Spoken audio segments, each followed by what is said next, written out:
I know.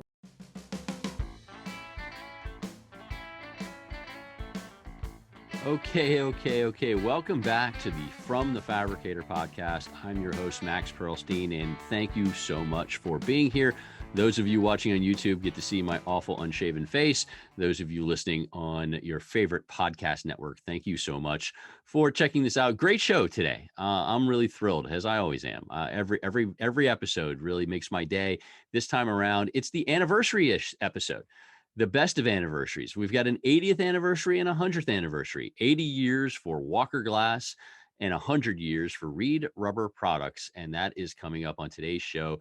I've got Lee Harrison and Ross Christie from Walker. I've got Clark Reed from Reed Rubber Products. And it is some interesting nuggets come out of these interviews that I think you'll like. So check that out in a moment. Before we get going on that, this episode is brought to you by Glass Build America. It is coming up fast, folks. If you have not signed up, do it right now. Use the code MAXPOD, MAXPOD, MAXPOD for your free entry to the show floor. It's October 18th to the 20th in Las Vegas, Nevada, glassbuild.com. If you haven't looked at the schedule, a lot of new stuff and a lot of really good stuff. Aside from things like codes and the economy, we've got a women in construction piece that Melanie Detmer is doing and leading the way, and it's fantastic with a great panel. We also have a mental health panel, which is really important this day and age. Tons of good stuff from our friends at FGIA. This is something to check out. This show is so crucial this year. So check it out, glassbuild.com. Use the code MAXPOD, MAXPOD. Get there. Get to Las Vegas this year more than ever. It's crucial that you are protecting yourself and your business. Also, before we get to the podcast, going to Germany very, very soon, headed out there on September 18th. We'll be there for the week. Looking forward to seeing everybody at that show in that event. It really is an event. And so we'll have some reports coming back from that. But that is coming up. If you are going to Glass Tech, please stop on by the North American Pavilion, the National Glass Association stand. I'll be there for a good amount of time, but also be walking the floors. So I'd love to say hi and connect. All right, enough of me. Time to get to the guests. We're going to kick it off with the 80th anniversary of Walker Glass. Interesting interview of the way these guys have evolved the company. Lee Harrison, Ross Christie, Walker Glass. Let's go. Okay. To kick things off this month, a huge podcast for me. Two guys that I have a ton of respect for, and they are celebrating a gigantic anniversary. Let's welcome in Lee Harrison, the president of Walker Glass, Ross Christie, executive vice president of Walker Glass. You can find them online at walkerglass.com. Guys, thank you so much for joining the podcast. Good to see you, Max. Good day, Max. Awesome. It's awesome to have you. And let's just kick it right off. 80 years. Walker Glass is celebrating your 80th anniversary. And obviously, you guys have a ton to be proud about what you've done. And we're going to cover, the past, how the business evolved, into the new stuff, like the bird-friendly stuff that has really taken off. But, sitting where you're sitting right now, the pride that the two of you must have celebrating this anniversary must be off the charts. Well, I got to say that we first of all, we had a heck of a party the other night, and Nice. had all the employees and their spouses, and pride really was what was alive in the room. You talk about our sense of pride. It's everybody's sense of pride to be part of something, and for all the people that have been with us and built this company in those 80 years. I mean, a lot of the people that were there, they were celebrating their 20th, 30th, 40th years with Nice. With Walker Glass, and there was a lot of pride in that room. Nice. And Ross, I mean, for you, it's same thing. I'm sure you, the culture that you and the team have helped build there is huge. Max, when you talk about culture, one of the things I think you've experienced being around us, mostly on the marketing and the sales side, is we have a lot of fun. Yes. We just do. It's part of that. The culture at Walker is just, we're doing business. It's not easy, but we've always had fun doing it. And at this party that Lee speaks of, everybody was just having a great time. It was a family event. Nice. And it's a well worth celebration. I mean, I think you both are tremendous business people, and you've watched over these years of being in this industry of, companies fall by the wayside. To get to this sort of milestone is incredible, and kudos to you both. Congratulations, I congratulations. appreciate that. And certainly not without the challenges that every other glass company went through with shortages on raw material and COVID more recently. I mean, it hasn't been an easy ride. No, no, I think you both had afros when you started, right? Yeah. I mean, I have to say though, talking about, it leads me into my next question. I mean, the one thing that I've always admired about you, and I've said it publicly, is that you were never afraid to pivot. You were never afraid to evolve. Walker, for a lot of people, knew you as a mirror company first and foremost. And then mirrors, used to be the be all end all. And then the world changed, and you didn't have full, houses filled with mirrors. And unlike some others, you guys said, okay, we've got to figure out what else we can do. And I'd like to talk about that. When you guys sat down and said, okay, we've got to evolve here. How do we do it? How did that all come about? Because what Walker was 20 years ago surely isn't what Walker is now. Well, actually the theme of our celebration for this year is innovation, and I think that is deeply rooted in the history and culture of the company, and it goes back a lot further than the last 20 years. This company began as a hand silvering operation, making decorative mirrors that had bevels and engraving on them in the 40s. Um, and then the innovation in silvering of the automated silvering line, and that sort of catapulted us into a new arena of stock sheet mirror, where we're the only guys in Canada competing with the float glass guys who were Right. the mirror makers in Canada at the time. And that started a whole new wave of our business. We kept going on the decorative side, but there was a huge pivot there, the innovation of polyurethane cast frames that we started manufacturing internally, and we had a couple of decades just dominating the decorative mirror market of department stores in Canada Sure. and the US. And just one little one or the other. We were mostly a Canadian company, and then the innovation of boomed off Stoss mirror. I gotta add something though. While we're on the frame mirror thing, Max, it was about that time, I'm gonna go back 35 years, when Mr. Glass Guy recruited Mr. Tech Marketing Guy. Okay.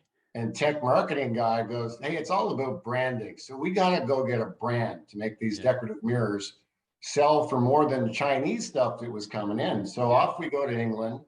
We get branding with Royal Dalton, and working with their designers, we came up with these super expensive frame mirrors that didn't sell at all. So that's one of the many failures along the way. Well, you learn from your failures. Not all innovations are successes, but you got to keep plugging away. But to your point, we just looked at each other and go, okay, what now? What next? Yeah. And we, to enter the U.S. market in our stock sheet mirror, because we had the automated silvering, and we wanted to gain access to the market. We went into the Northeast to New York and surrounding areas with the concept of boomed off Stoss mirror that nobody had seen before. No American mirror manufacturer was attempting to do. And that revolutionized that marketplace, and we had great success with that innovation, and gained a whole bunch of market share. Yeah.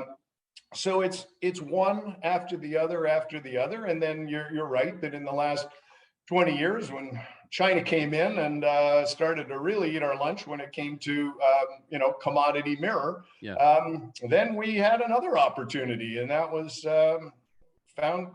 some guys found us that had some really good know-how in the making of etched glass, and that was the next big innovation, and certainly has changed our lives since. We, you talk about glass shows, Max, and you talk about the one in Germany in Dusseldorf.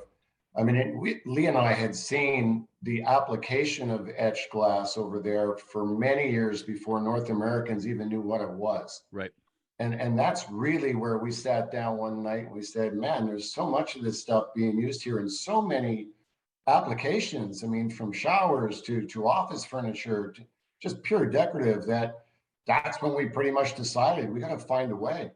Yeah, and where again, I think where you guys took it that next step was that you got the edge product, and I think most people would have looked at, okay, the easy path would be the typical decorative applications.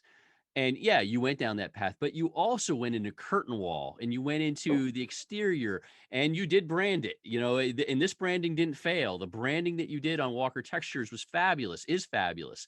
And so I think that, you did learn from some of your mistakes, but what you did with the etch, that's what really blows me away is that you didn't take that path of least resistance, doing things like the Maurice Richard Arena, which is my favorite project of yours, is a mind blower. That was not, people did not design that way. Architects didn't know they could do that.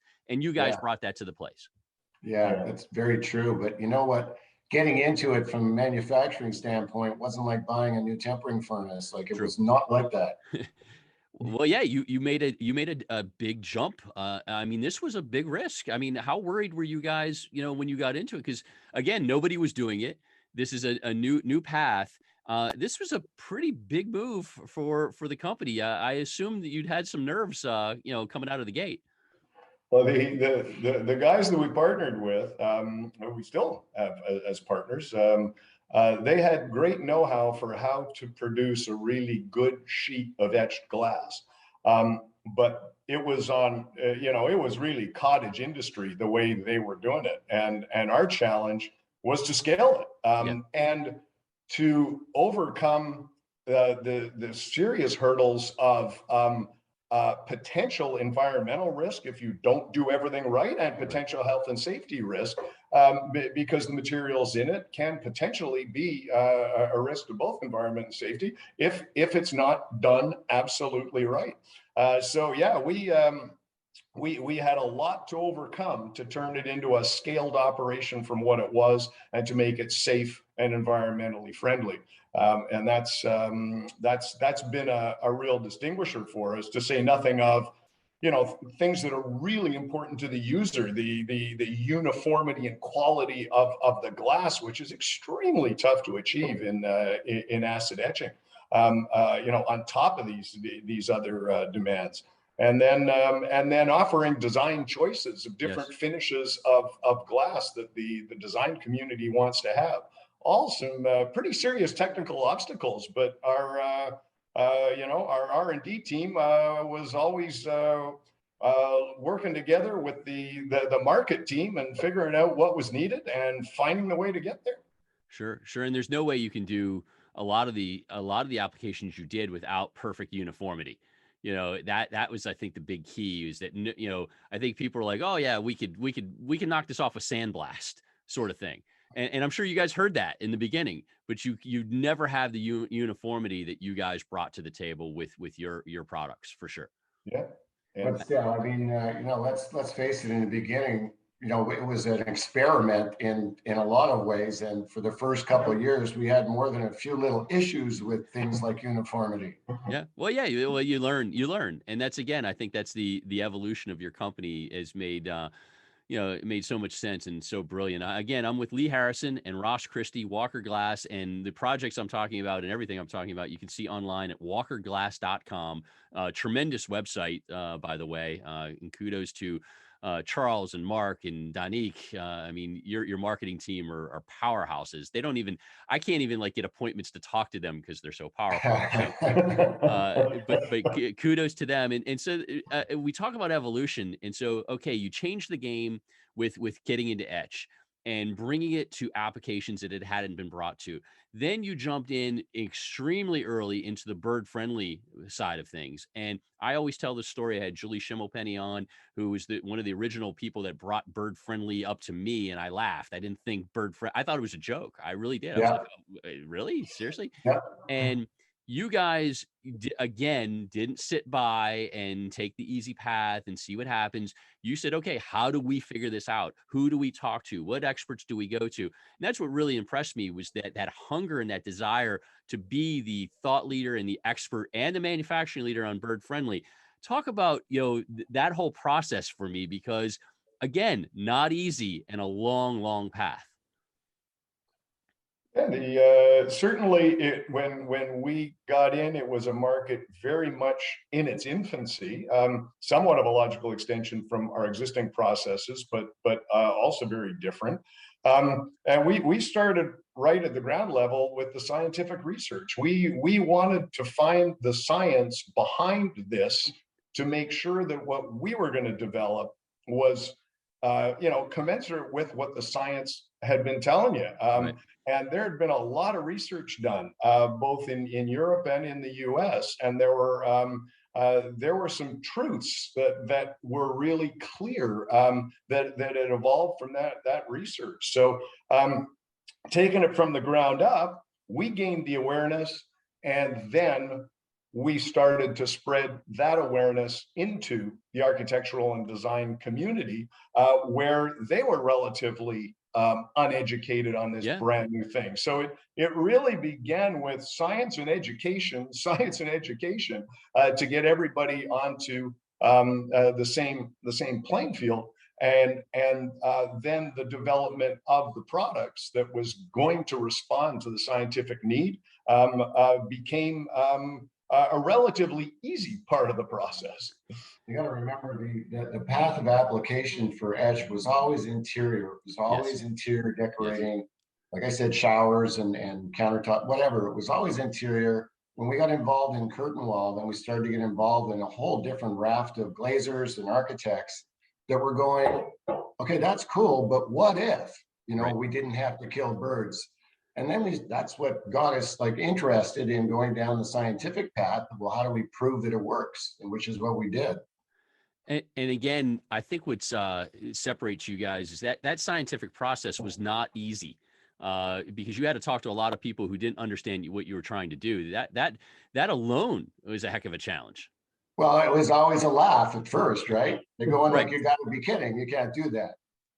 Yeah, but you did, and I give you credit. Now Bird Friendly, is everywhere, and that has to make you two feel pretty good, because I'm sure you probably had other people in the company, other friendly folks say, "What are you guys doing? Why are you throwing all into this?" And now, as you see ordinance after ordinance, law after law come into play, it's got to make you feel pretty good. Of like, yeah, we were ahead of that. Absolutely, and it's doing something good for the planet. And, it is. It's just a win all around. It is.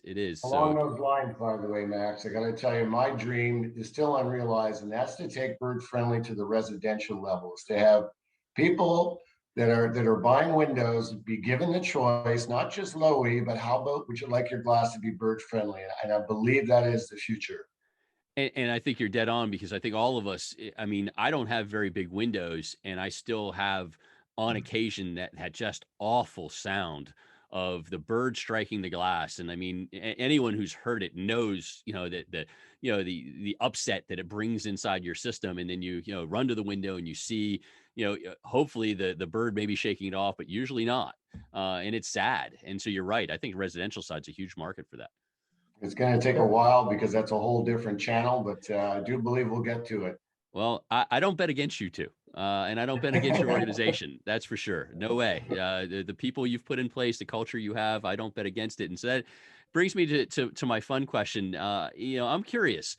The two of you have had incredible careers, and successful careers. You should be quite proud of yourselves. And my question is, along the way, did either of you, what sort of advice did you guys get that really stuck with you, either for your career or your life? What are the things that you live by? I'm curious what drives you both. Ross, I'll start with you, or Lee. Go ahead, Lee. Yeah, okay, great. It's a great question. I've been thinking about it, and it came to me yesterday when I was taking my granddaughter to the park. Okay. And the advice that I got many years ago was, look 2 ways before you cross the street. Yeah. That's true. Now, if I never got that advice, I wouldn't be sitting here today. So that was the first good piece. The second good piece was just 3 words. It's never give up. And Lee and I have been through all kinds. I mean, this looks great and we're happy and this is a nice moment, but we've been through some low times as well and survived them because our perseverance has always been like over the chart. No question. Resilience of people like you guys, I think drives it. Never give up. I like it. And Lee, yours? Well, I was, had the good fortune to start in the business by partnering with my father, who was a fabulous mentor and a bright guy and a down to earth guy. And he gave me a lot of pearls of wisdom in business, but probably the most memorable one was that your suppliers are as important as your customers, and treat your suppliers like you treat your customer. You know, Yeah. a lot of people sort of abuse and beat up their supplier. Treat your supplier like he's a customer, and I think that's something that I've certainly tried to live by, and it's something that I really appreciate from when the shoe's on the other foot as well. And I thought it was a good piece of advice. Brilliant. Your dad was dead on, and he did a great job, obviously, with you. And I think that the great part of that statement is there were people that treated their suppliers pretty crummy in 2019. And then Yep. all heck broke loose, and you needed those suppliers really bad in 2020 and 21. And I think the suppliers remembered who treated them the best. And so that's probably another reason why, again, Walker's on the top of the heap is, the relationships you've built up and down that supply chain, and never before has it been as needed as it is right now. So kudos Yep. again. Very true. I didn't know that about you, and that makes a lot of sense with the way you operate. I like that. So very cool. Thank you for sharing those with me. I appreciate that and sharing it with the audience. What's next for you guys? It's not like Bird Friendly is not complete yet, because like you said, you still got a lot of road there, and you've got residential and other things. Obviously, Etch still has a continued road as more and more people are using it. But anything new, anything next coming down the pike for you guys? Well, we have an R&D team that just never stops working. I mean, that's a full-time department, no matter where we're at in the business. They've always got stuff in the pipeline. The guys in the marketplace are always feeding in ideas and market demand. So it's an ongoing pipeline and an ongoing machine at Walker. Ideas, products in development, products near to launch. It's always there. Probably have some, but if I told you, I might have to kill you because, they're very secret things. But Yes. No, so the work continues. It has expected. You're not resting on any of your laurels. Never stop. Just never stop with innovating.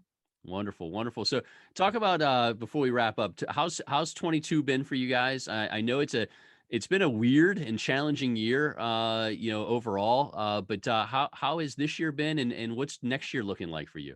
I got to tell you, Max, this year has been a challenge from I guess, a fortunate standpoint, is that we're so loaded with orders, and there was issues earlier on with trucking, that a lot of transportation was an issue. Certainly staffing was an issue, both from our suppliers and for ourselves here. And despite that, like, our numbers are way up this year, and we're having just a fantastic year. Wonderful. Congrats. And next year how's next year looking? I mean, I assume that it's probably just going to continue. What do you feel for 23? As far out as we can see, leading indicators like the Architectural Billings Index continue to be strong. As far out as we can see, it looks good. I mean, cautious optimism. You got factors like inflation and interest rates they're in play, and we've got to see where those play out. But all indications are right now that it doesn't look like it's about to fall off precipitously in any big hurry. A big difference too, Max, has been the supply chain, on the planet, right? So it's really assisted domestic manufacturers like ourselves. How long that's going to last, I hope it's forever. But right now, it's a nice ride for those of us that maintain manufacturing in North America. Yep. No, that's big. That's big. And I appreciate that. That is exciting stuff. So to wrap up, one of my big things, and you guys are fantastic about this, and it's another reason that I have so much respect, is your dedication to the industry. That when there's an industry event, you're there. When there's technical sessions, you have people there. And you get involved. You do sometimes probably share more knowledge than you probably want to as competitor sort of things. Like, why am I sending my people here, to share what we do? But I do think that you guys get the greater good. Did that ever become an issue inside of, wow, we do so much for this industry, should we ever pull back? Or do you just, really understand that how important it is that Walker is heavily involved in everything the industry does? Well, I mean, a healthy business is healthiest when it's in a healthy industry. So I think, yeah, it's giving back, and you want to give back, and somebody needs to. So we certainly feel, and I've always felt our responsibility to give back. But it's in the interest of having a strong and healthy and vibrant glass industry, and I think the companies that have done it, Walker is one of many. But I think as an industry, there are plenty who've contributed, and it's one of the reasons why we do have good standards and good references in our industry that architects can use, that end users can use to tell them how to specify and how to use glass products. So it's important that companies keep doing it, and we'll be happy to continue doing it. You know, we've built incredible relationships with our clients over the decades. And one of the great benefits from the industry participation has been the relationships we've built with our peers. And that's a whole different channel of attachment. And we've gained from that. No doubt. And I love companies like yours that get it, that come to the events, and they meet with people, and they talk with people, and they support. And that takes time and effort, and it takes resources. It's not easy, but you guys make that commitment. And again, I salute you for that. Thank you very much. Yeah. So I can't let two great Canadians go without asking a question that I did not pre-warn you on. I want to know your favorite hockey players, because I can't ask a Canadian, have great Canadians on my podcast without finding out if you just go with the Wayne Gretzky, answer that every American thinks you'll say, or you'll actually, because you're both in Montreal, give something like Rocket Richard to Guy Lafleur. I'm curious. Favorite hockey players. There's no question in my mind that, not that your listeners would know because it's some time ago, but Jean Béliveau was a captain of the Canadiens, probably the classiest athlete that ever played the game, before, during, and after his career. Nice. And Lee, yours?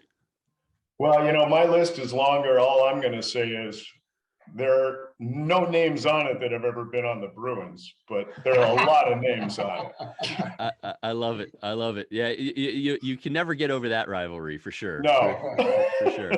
I love it. Well, again, I've been with Lee Harrison, president of Walker Glass, Ross Christie, executive vice president.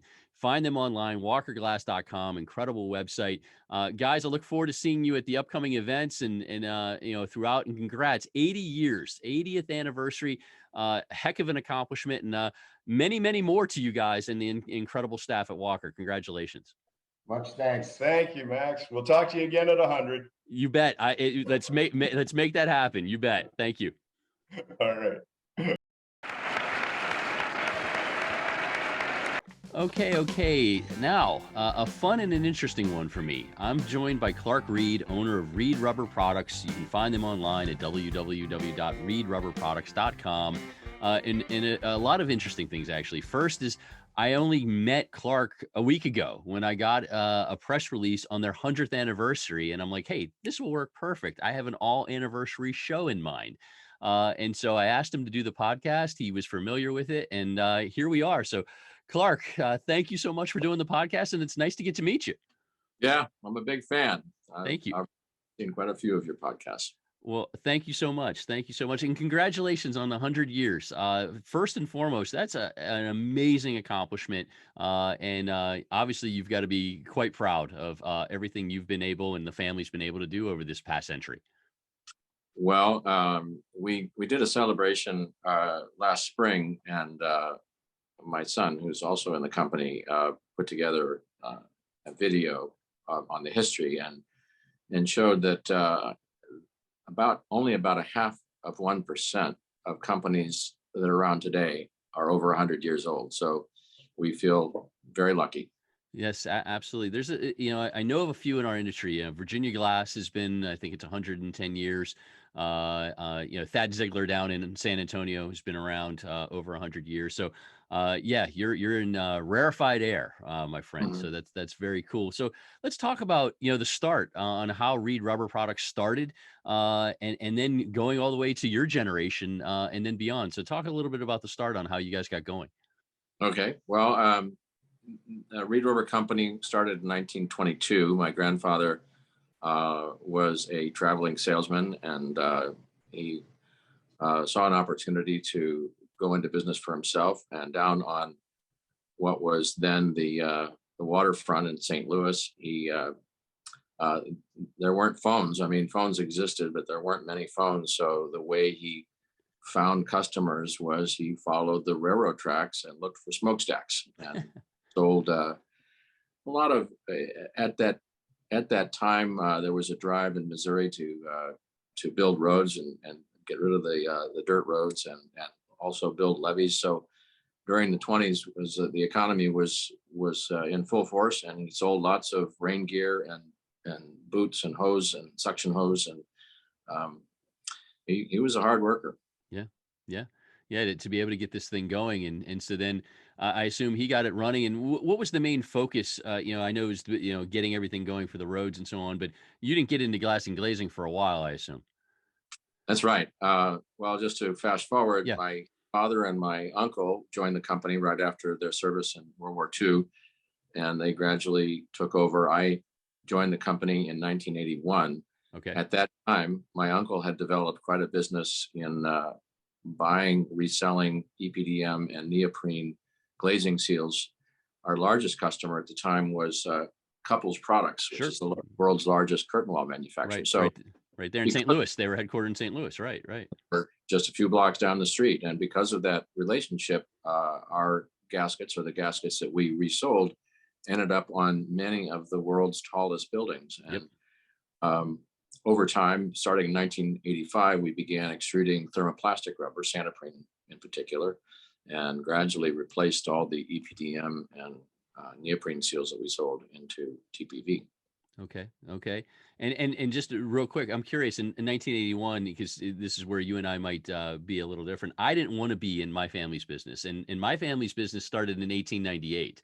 And so we did have our 100th anniversary back in 1998 with a big party and everything. But I had no desire to be in this industry. But I was told it was in my blood, and it is. And so that's why I'm here.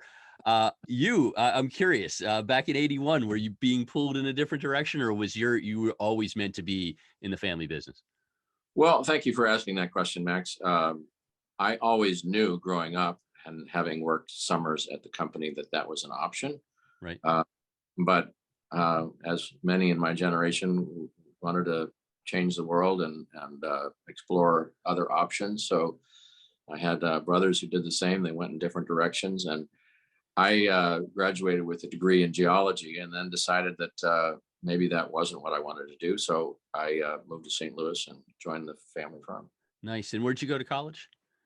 Princeton. Oh, Princeton. Excellent. Excellent. Very nice. All right. So now, the company is rolling and again, very vast product line. But my focus is on the glass and glazing standpoint. And now, since you had that relationship with Couples, you then got into, you guys doing the manufacturing. What sets your rubber products and your approach apart from really the rest of the market, aside from the fact that you probably have the longest history of anybody in the space? Well, I don't know that that has much currency with customers these days, but we we have, especially beginning at the beginning of this year, refocused our company. We still do some automotive. We still do sell some consumer goods and so on. But our focus now is strictly on windows, doors, and HVAC. Gotcha.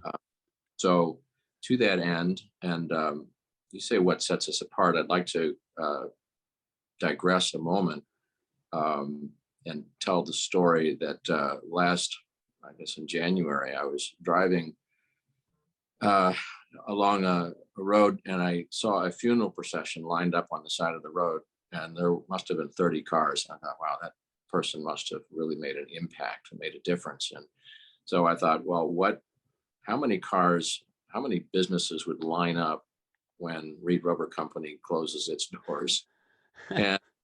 And I started thinking in terms of legacy, and we formulated 4 areas that we wanted to improve. Okay. One is to help our customers succeed, of course. Yes. One is to help our employees succeed, help our community succeed, and then be good, responsible environmental stewards.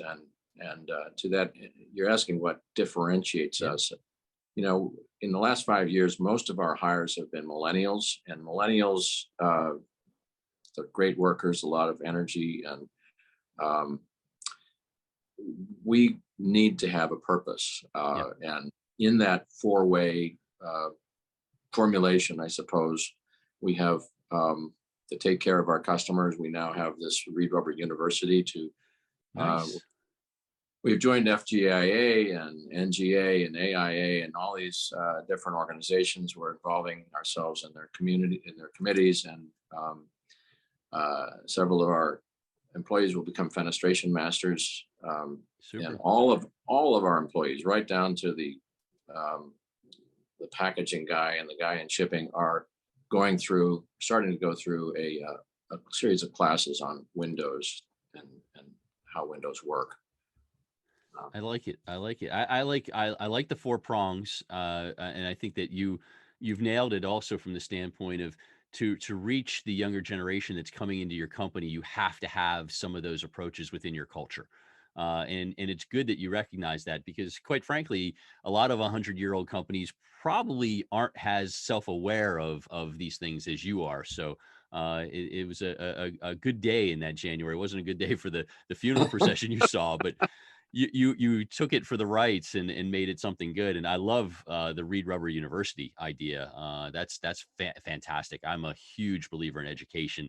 Yeah. Things like, my glass class and fenestration masters, and those are so crucial. So good on you, and good on your company for that. So big time kudos to you on that.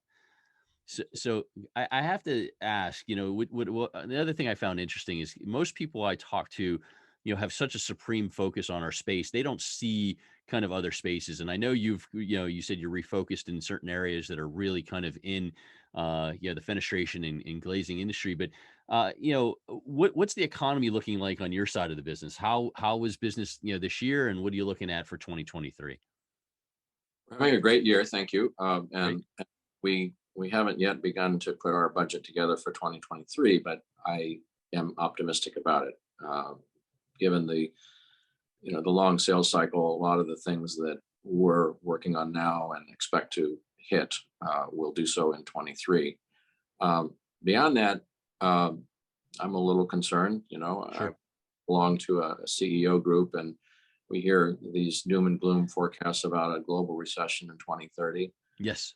I can't ignore that, No. but and I may not just be able to decide not to participate, but we can.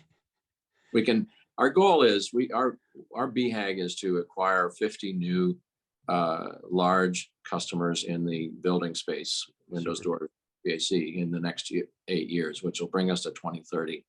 So hopefully we'll be able to grow our market share enough to weather the storm.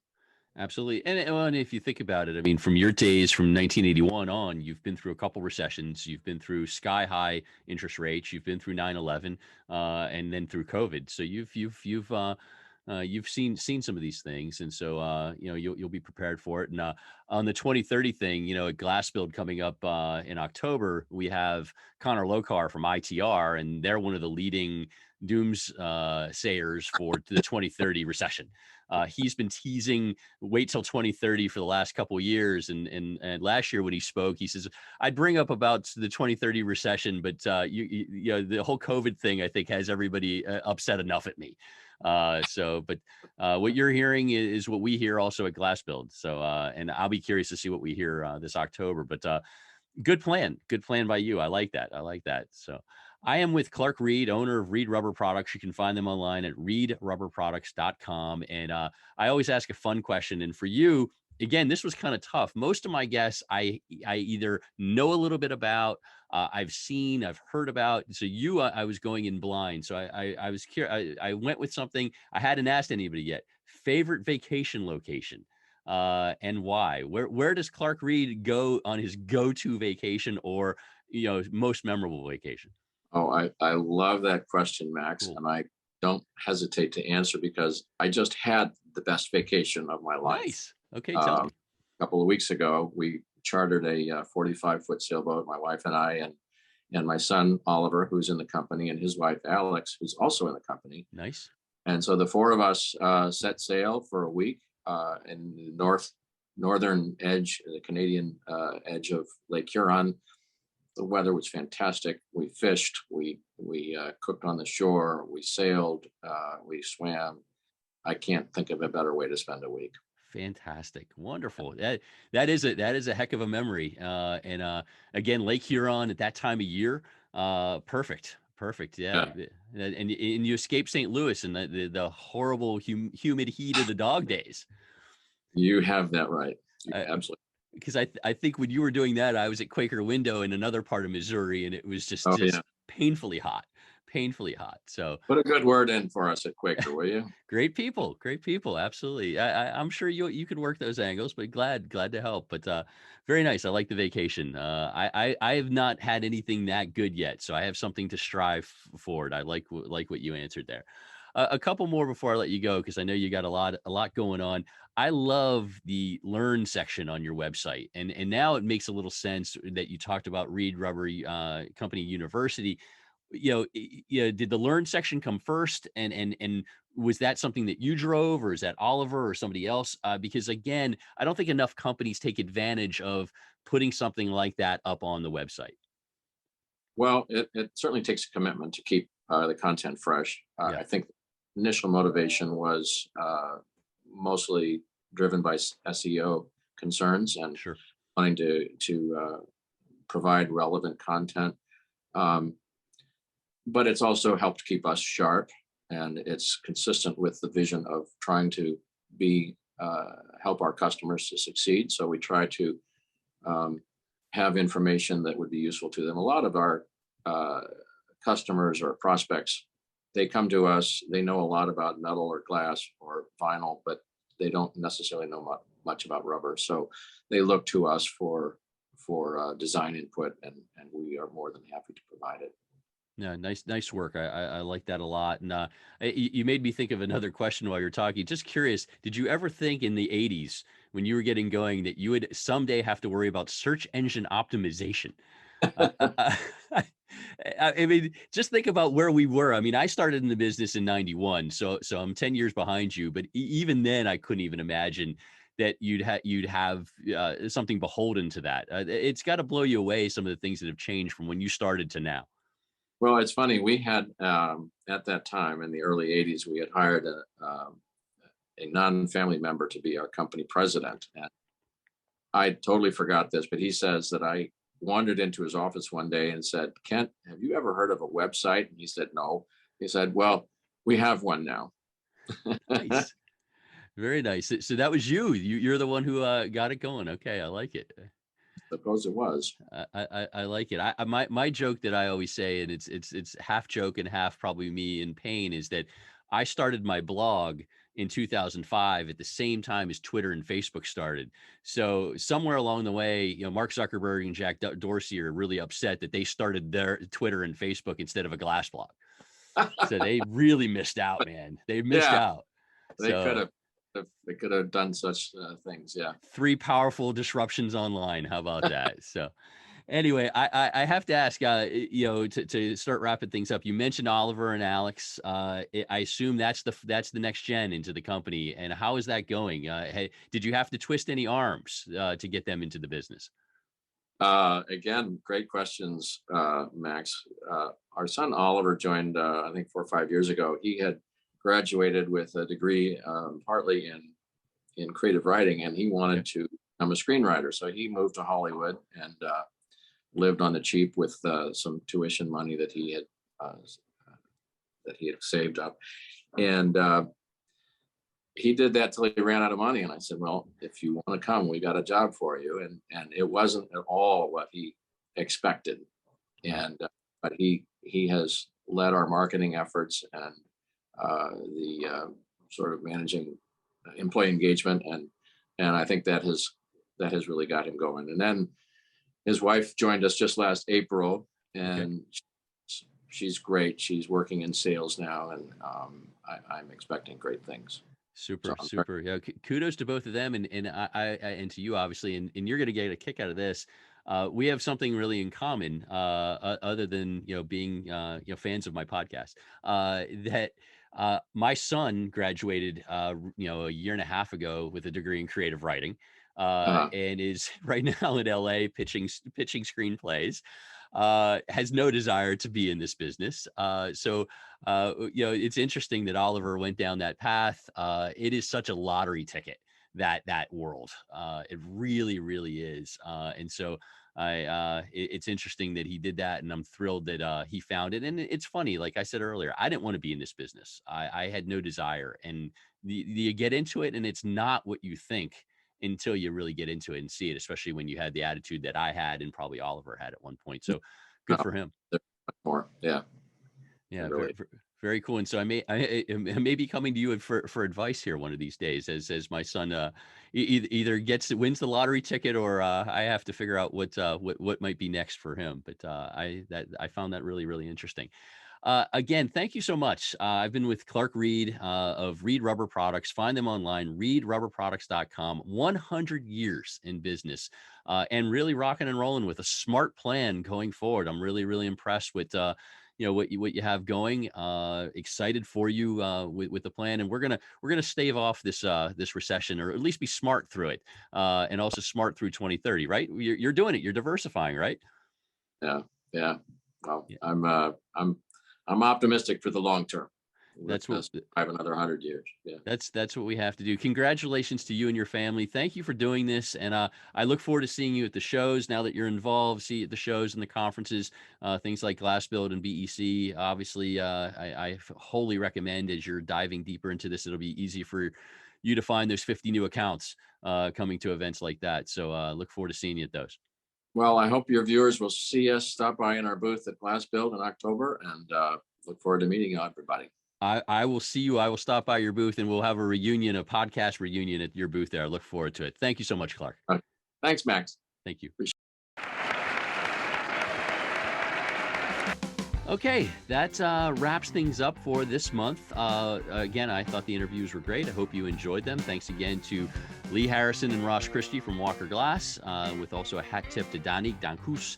I always screw up his last name. Hopefully that's how it's said. A great guy who set these things up. Clark Reed from Reed Rubber Products, 100th anniversary for them.